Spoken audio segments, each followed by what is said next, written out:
Hello ladies and gents, you guys might know me from my Hellraiser stuff that I've done here on the channel. Covered it extensively, I've done unproduced scripts, I've done an awful lot of stuff here on the channel. I've done like comic read-throughs, yeah, a lot. I've even done my own Hellraiser fanfiction, my Hellraiser prequel movie pitch called Hellraiser Below and Beyond. I'll actually leave that linked above, check it out. It's, yeah, it's, some people liked it, let's put it that way. But of course, you know, one of the movies of Hellraiser is, you know, in terms of its maligned approach anyway, is Hellraiser Bloodlines. And interestingly enough, there's an interview over on Bloody Disgusting that I thought we'd take a look at because it is genuinely fascinating stuff. For those people that like behind the scenes snippets of information about movies and how they got made and things, this is a real treat. And it comes from the writer of Hellraiser Bloodlines because he's just released a book. It's not a traditional book, it's the unproduced script. Basically. I mean, it is literally the unproduced script of Hellraiser Bloodlines. He has just released it. And he went on Bloody Disgusting to go and talk about, you know, him, the movie, the production, what went wrong, and then ultimately promote the book. So I thought we would take a look at it, because of course, people know me as, you know, the guy who talks about Hellraiser, I guess. And it is truly fascinating stuff. So, kudos to Bloody Disgusting for getting this. Massive kudos, in fact. So the writer is, of course, Peter Atkins.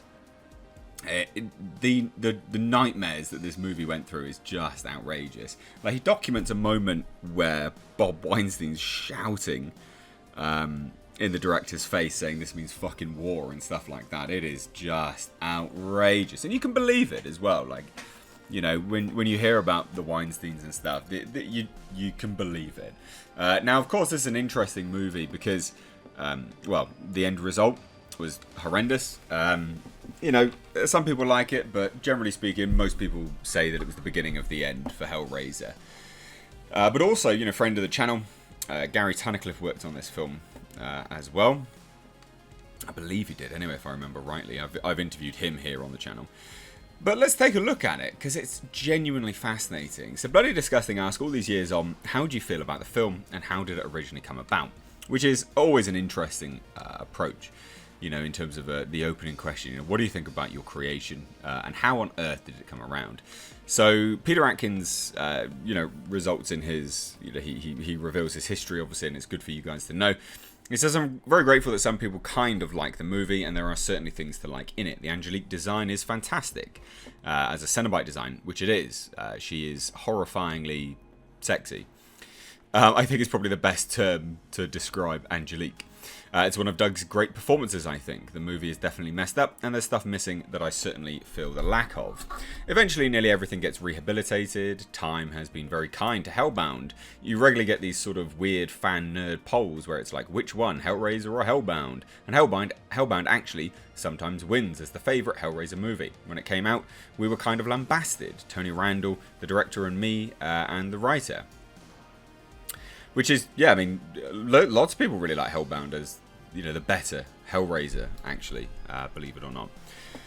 And he goes on, he says, you know, it did fine with the public, it made roughly the same amount of money as Hellraiser did, but the genre fans and the genre press didn't like it that much. And as I say, time has been forgiving. And then we did Hellraiser 3, and people didn't like that either. Now they seem to like it, weirdly. In the last few years, even with Bloodline, I now see people, you know, nobody's going to say it's my favourite Hellraiser movie. Well, you know what? Nothing's impossible. There's probably a couple of lunatics out there who think it's their favourite Hellraiser movie. But yeah, things get rehabilitated over time. It's a nice feeling. So here we go. He'd been lucky enough to become a team member of Hellraiser by the time they were going to do 4, having written 2 and 3. So he wrote Hellraiser 2 and Hellraiser 3. The other thing that happened was Hellraiser 3 had technically been an independent production, but the distribution rights were bought by Miramax shortly after they bought the distribution rights to 3. They made an offer to Larry Cuppin's Transatlantic Pictures, which was the small company that has actually made 3, and they made an offer to buy the franchise outright. So Hellraiser 4, as it was then called, because we hadn't come up with any ideas yet, was going to be a true Miramax production. They'd invented this in-house label of Dimension for the release of Hellraiser 3, and the younger Weinstein brother, Bob Weinstein, was put in charge of Dimension. So they wanted another one, because the others had made money. The good thing they'd done the good thing they'd done, and we all know the bad things that Harvey had done. But one of the good things they did back then was Larry Cuppen had never been able to come to financial terms with Clive Barker, so Clive had nothing to do with Hellraiser 3. When Miramax came in to distribute, they said, we need the brand name. We want to be able to put Clive Barker Presents on this. So they did come to terms, and we got a Clive Barker Presents credit on. So then Clive, thank God, was very much back on board for the origination of number 4. Which goes to show money normally greases hands. So when Clive and I said, okay, what are we going to do with the next one? So this is interesting. This details the origin of the entire movie, and it's quite comical. Okay, what are we going to do with the next one? We both assumed it would be the last one, because we figured, well, you don't get past 4. We're lucky to have had 3 in the franchise. So we figured, well, we've got to wrap it up. Just in conversation, and I was using the term very loosely, I said, we've got to bookend it. We've got to bookend the series, the 3 we did. Clive was the one, not me, who said, you're right, past, present, future. I might have made a joke at that point. What, Pinhead in space? I'm paraphrasing, it's 30 years, but I think he said something like, why not? So really, it was like right there and then we said, okay, we'll do that. Which is comical, because Pinhead in space is normally what people really hate about that movie. And that was something which was signed off by Clive Barker. Comical, really. The only thing I can claim credit for in terms of the origination of the idea is that Clive had thought, well, let's do Victorian London. Let's do a Jack the Ripper riff for the past, and then do a modern story. In one of my rare moments of smartness, I said, well, not Victorian London, because Clive had already invented a name and a profession for the creator of the box in his novella, The Hellbound Heart. So I said, well, why don't we make the first one pre-revolutionary France, and make the through line the Le Marchand family, so that we can follow the fates of the creators of the box. Perfect. Like, actually quite an interesting idea when you think about it. Just the execution was atrocious. Clive, as well as being excellent at his own ideas, is also really good to spot a good idea when somebody else has one. So he said, sold, that's it, let's tell Miramax. It was really that sweet, that kind of sweet and simple. I went in and saw Bob Weinstein and basically just pitched that, and I think at that point we were using the phrase the Bloodline, not necessarily as a title, but to make clear that that's what the pitch was. It was the bloodline of the toymaker's family through the ages. Pre-revolutionary France, contemporary America, and I didn't say Pinhead in space to Bob Weinstein. It was some piss-elegant version of that, and he said, yeah, sounds great, and commissioned me to write a script. Sometimes it's as easy as that. So there you go, that is the origination of Hellraiser Bloodlines. Fascinating stuff, I think, personally. Now, he says this. Well, bloody disgusting, ask him this, sorry. So this was kind of crafted to be a finale for the Hellraiser series. Was there any consideration or any plans branded about for any further follow-ups, like a Hellraiser 5 and beyond that the original team might have considered? And he answers the following. It's hard to be precise. It was not well and truly meant to be the final word in the sense that Miramax never said to us, that's it lads, we're cutting you off. Nor did they say, we'll make a 3-picture deal. You know, they were just going to make this movie. I speak for them. I can't speak for them. They might well have thought, hey, if it's a cash cow, we'll make another. You know, as I said earlier, I think that in Clive's head, in my head, we just figured, well, this is it, right. We were consciously killing it in the sense of we don't want to do more. We weren't consciously killing it in the sense of we don't want to do more. There was just the sort of assumption that we wouldn't be doing more. So we did think of it very consciously as the wrap-up, as the end of the Toymaker, the end of Pinhead, the final closing of the Lament configuration, which makes perfect sense actually when you actually, think back to what the film is about now. That does make perfect sense. And he continues further and says, from this point, everything I've said so far has been factual. Jason, this is speculation. If Miramax hadn't fucked Kevin Yeager over so badly, ripped his budget in half, taken it away from him, driven him to the Alan Smithy credit, if they'd allowed him to direct the movie we all thought we were going to make, and these are all ifs, and if that movie had been a bigger hit, there might have been a theatrical Hellraiser 5 that might still have involved me and or Clive. I mean, all of them did involve Doug. Obviously, they kept up through the next 6 or 7. But what actually happened, and now I'm back to fact, not speculation, is that whether it was Miramax's fault or ours, I blame the bizarre cut that Miramax made, the Alan Smithy version. But for whatever reason, it didn't do as well as the previous ones did. It was poised to do better because it actually had the best opening weekend of any Hellraiser movie, which is fascinating to think of, right? Hellraiser, in its prime, gets absolutely obliterated by the studio. He continues further and says, in fact, the last friendly gesture, because, you know, Bob Weinstein is one of those guys who, when you make any money, you're his best friend. The second you're not, you're fucking Hitler. The last friendly gesture, they were so pleased with the ongoing weekend that they took out a full colour page ad of Variety. Biggest Hellraiser opening ever. Thank you, Clive Barker, Peter Atkins. Obviously, they couldn't name Kevin because they'd screwed him, but then people actually saw it and word of mouth came out. It was a profitable movie for them, but the curve dipped. Again, fascinating.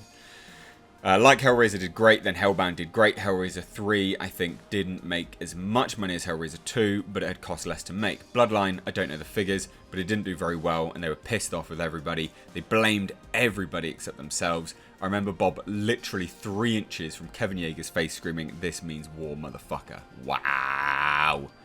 What a horrendous movie. Wow. Bloody disgusting to say. At what point in the production was it that this confrontation happened? And the answer is the following. They had wrapped and were in post by the time they were screaming at each other. Kevin was doing his assembly. As you know, there was a short reshoot helmed by Joe Chappell a little later. Then it went back into post, but we were technically in the first wave of post-production when that memorable moment happened in the Miramax conference room. I don't think that was the moment immediately that Kevin quit and said, "I'm taking the Alan Smithy credit and I'm out," but it can't have sat well with him, you know? So they blamed Kevin, they blamed me, they blamed everybody but themselves, and they went like that. They immediately went non-union and direct-to-video, and the budgets were tiny, so even if we wanted to come back, ...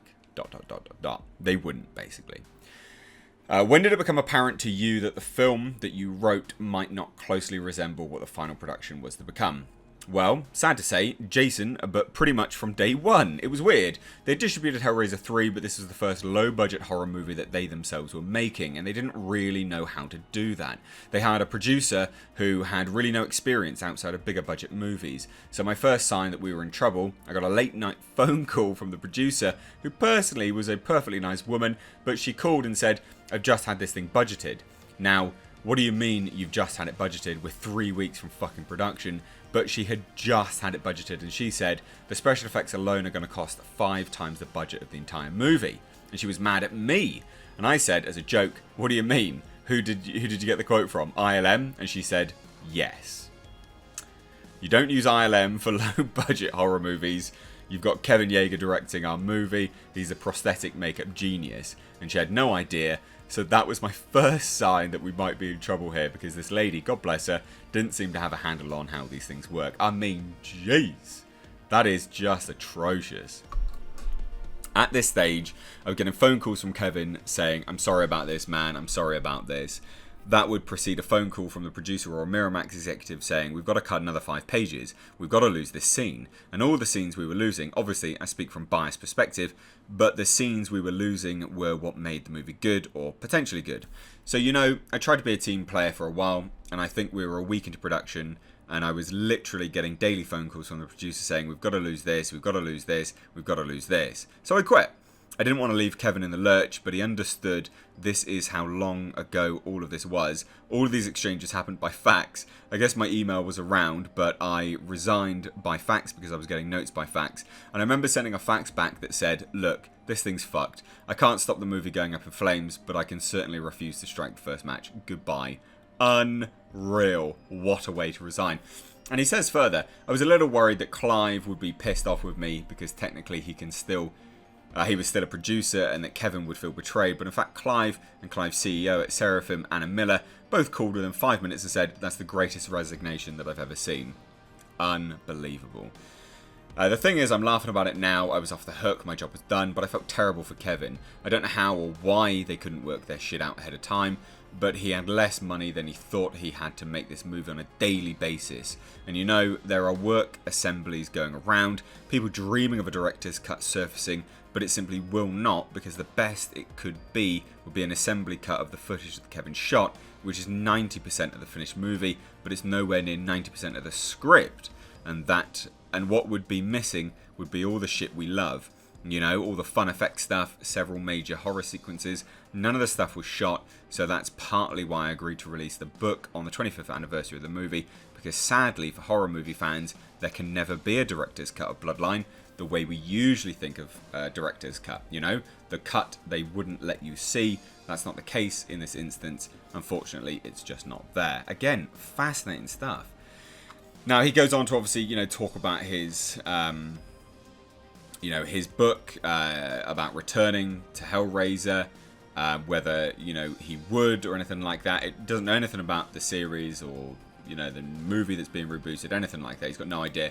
But it's just a fascinating read. I'll leave the article link down below if you do want to check it out.